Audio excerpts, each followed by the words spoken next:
Well, what do you know? That was the worst episode so far. I just can't think.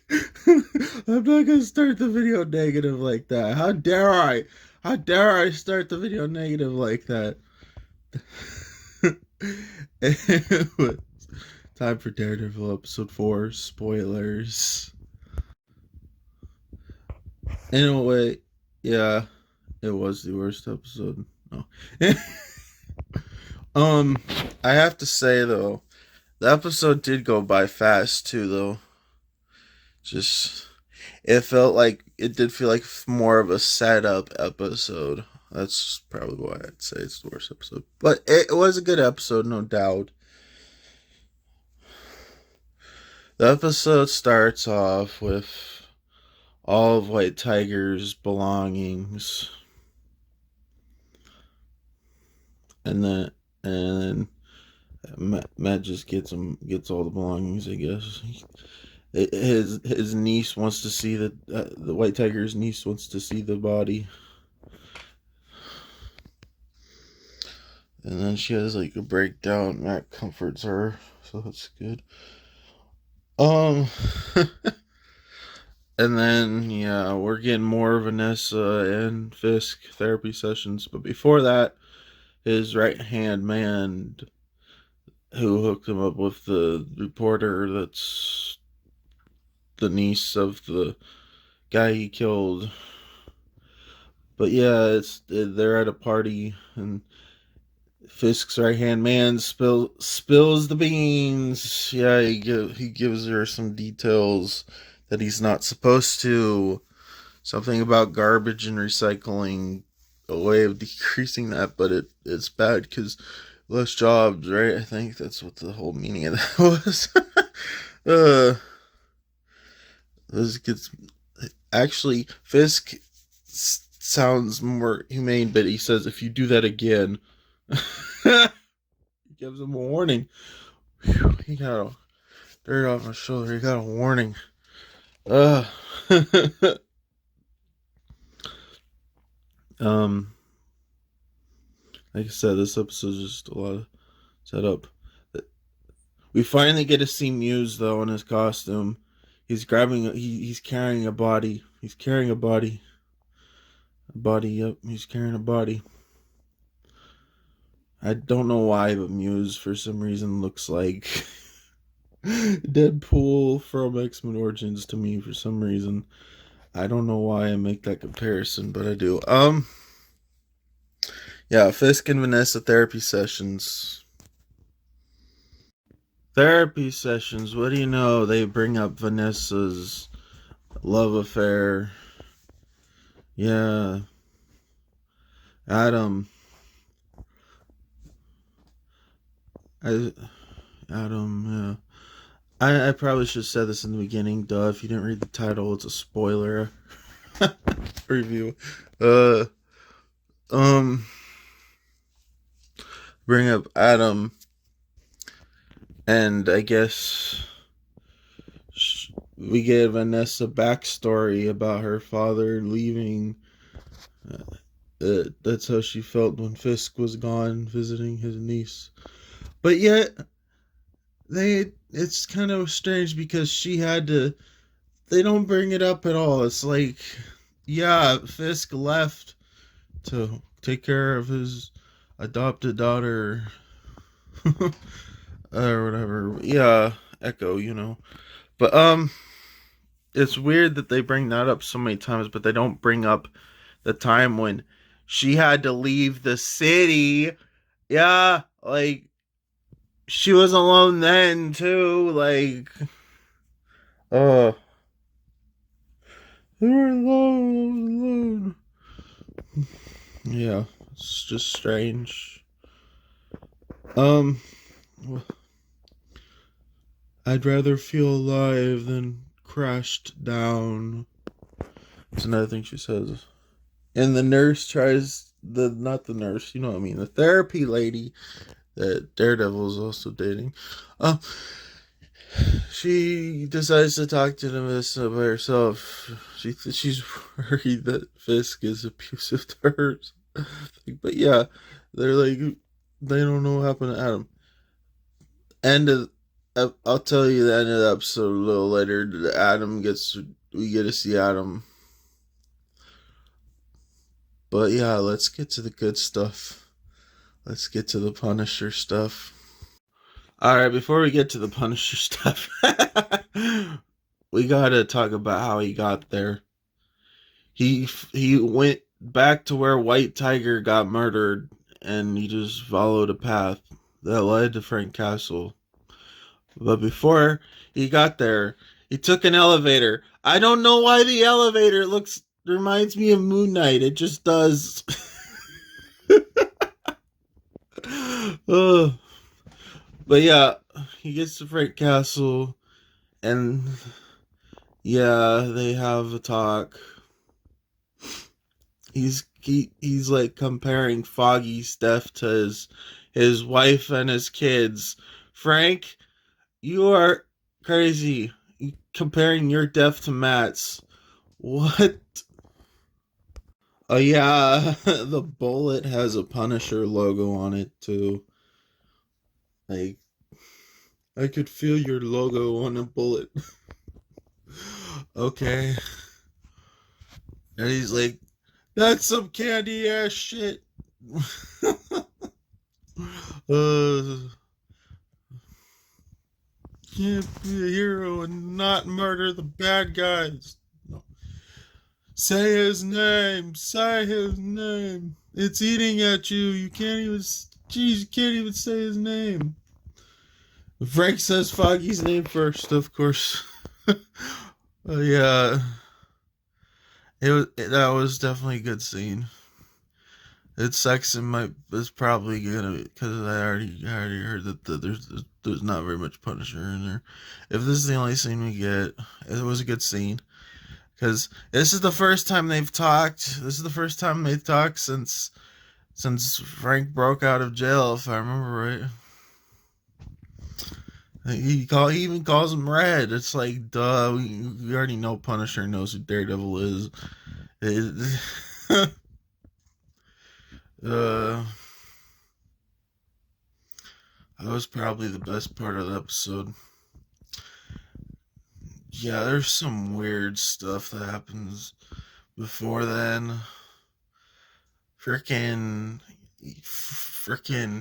before we Yeah, I'm going out of order of the episode. Why not? My brain goes everywhere. It's random nonsense. There's a scene where Kingpin Fisk, yeah, Kingpin Fisk. I'm already telling the end of the episode.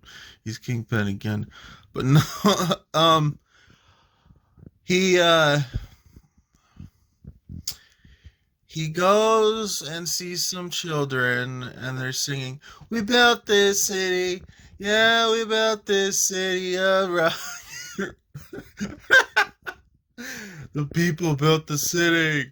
We built this city. And then right after that, he goes to see these foreigners and they're singing it in their language. It's just so random. Why? Why is it in this episode? Uh, I guess it's better than fucking people singing to Aquaman. Oh my gosh, I hate that. That's the only scene I didn't like in the Zack Snyder Justice League. But I don't know why I'm talking about that. I'm going off topic. Well, I want to go off topic more. How awesome would it be if Daredevil teamed up with Teenage Mutant Ninja Turtles? That's just Timmy. Yeah, Daredevil team up with Teenage Mutant Ninja Turtles. That'd be freaking awesome. Imagine if instead of Stick training him when he was little, it was Master Splinter. Yeah, instead of a stick, he's got a splinter training him. Bad joke. I don't. But still, it would be awesome to have Daredevil team up with Teenage Mutant Ninja Turtles. Imagine if Shredder was a part of the Hand. No. I just had to have that random thought in here.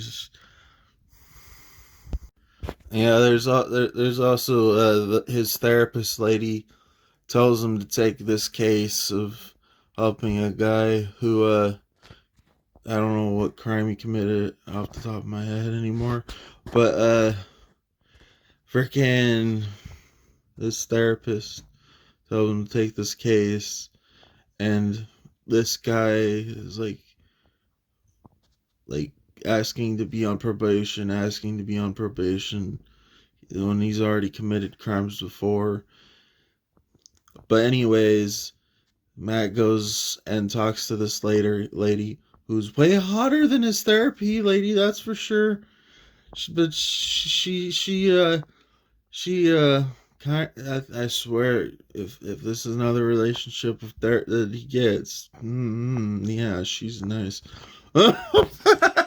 She's way better looking than that therapy lady. She knocks down some of the time for the guy that committed the crime. I'm so focused on that lady. That lady was.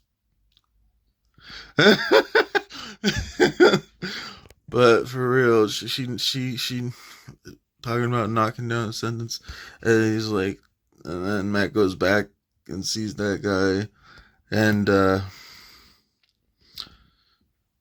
he talks about getting his social security cut off and losing his food stamps and all this struggle for being in the jail cell too long.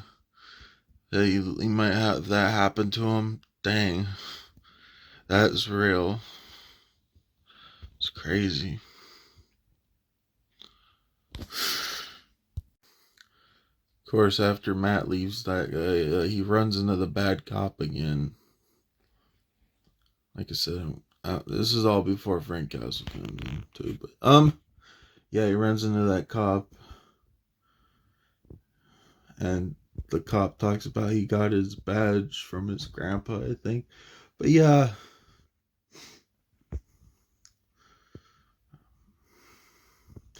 Alright. I've been stalling. Let's get to the end of the episode. Trying to think if there's anything else I forgot that happens before then. All this stuff. Okay. Yeah. Let's get to near the end of the episode. Well, after all this Frank Castle and everything, he goes back to his apartment. His nurse. I want Claire back. Come on, let's make it happen. The chick that was from Men in Black 2. Yeah, let's bring her back. She's the most important part of Defenders. Um, the chick who plays Ahsoka. Yeah, I can't remember her name. But yeah, you know what I'm talking about. He goes back to his apartment. His therapy lady's there. They talk. There's something about a rock and a hill. I guess Frank must have got to him because he's coming back as Daredevil. Yay, he's gonna be Daredevil in the next episode. Finally. Like I said, this is all set up. Kingpin's back as being a Kingpin too. He goes back to that storage locker from the first episode where Vanessa there, the blood on the painting and all that.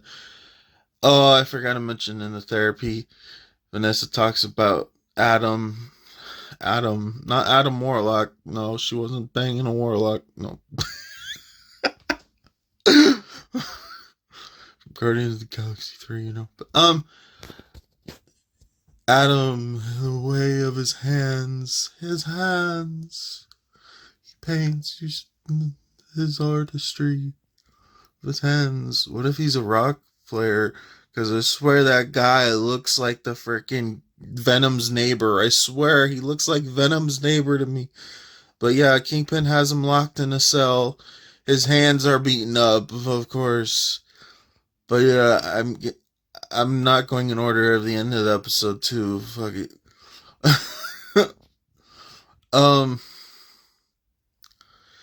Daredevil. Okay, yeah. Matt, he goes and sees. He goes to this locked up area.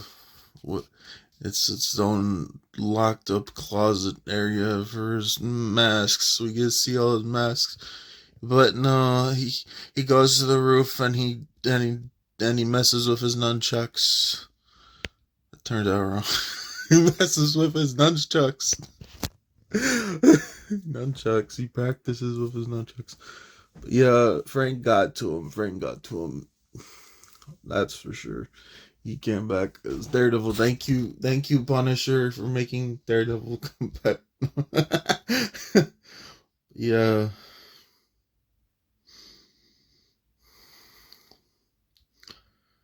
he's, he's back. Okay, Daredevil, Kingpin's back. He's eating food. He's eating some pasta while Adam's locked in a cage. I swear it looks like Venom's neighbor. That guy looks like Venom's neighbor to me for some reason. You know, the rocker. Yeah.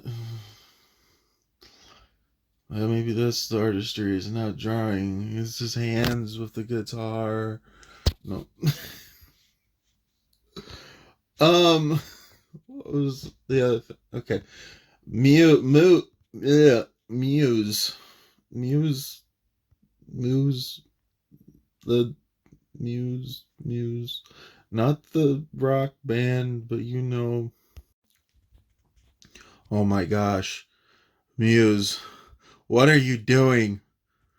I know you like to make artwork with blood, but oh my gosh, you got a guy on a table and you're freaking pulling the blood out of him. Oh my, with a freaking like what's that called? You know, like a needle, but like it sucks. You know what I mean? But yeah, he he's getting draining. He's getting blood from this guy. Muse is a vampire. Muse team up with Morbius. No. Oh, but this is the carnage we needed. A serial killer. That's another good reason to put a Jessica Jones cameo in this. Like, I don't know why. It just made me think of that time when Kilgrave, Mr. Purple Man, he never get to see in a purple outfit or purple body. Yeah. Actually, we do see him in purple outfit once. What am I talking about? But Kilgrave. Why am I talking about Kilgrave on Daredevil? I'm just thinking because it's just similar. It's a serial killer, psychopath. Yeah, you know, yeah. The draining blood. I don't know why. It just reminds me of the scene where Kilgrave has these people put on nooses, the table. Yeah, you know what I'm talking about. But yeah, he's Muse, not the rock band. Muse. Daredevil, he's draining this guy of blood.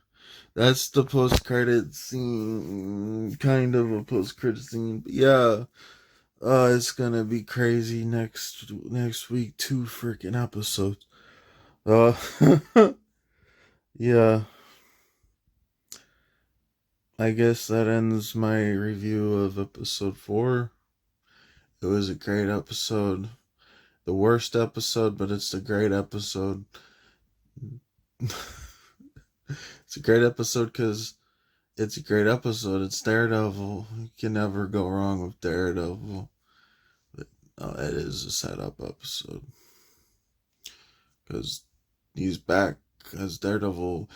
He's back as Kingpin. He really had to bite his tongue from not. He definitely did want to kill the guy he worked with, but he learned his lessons. He's not gonna be like his father. He's gonna forgive. Ain't that the realest shit? Uh, Sorry, I didn't mean to go on a tangent there, but yeah, I guess that ends the review. Bye. See you next episode. Daredevil is awesome. Daredevil's born again. Yay. This is the good part of the week.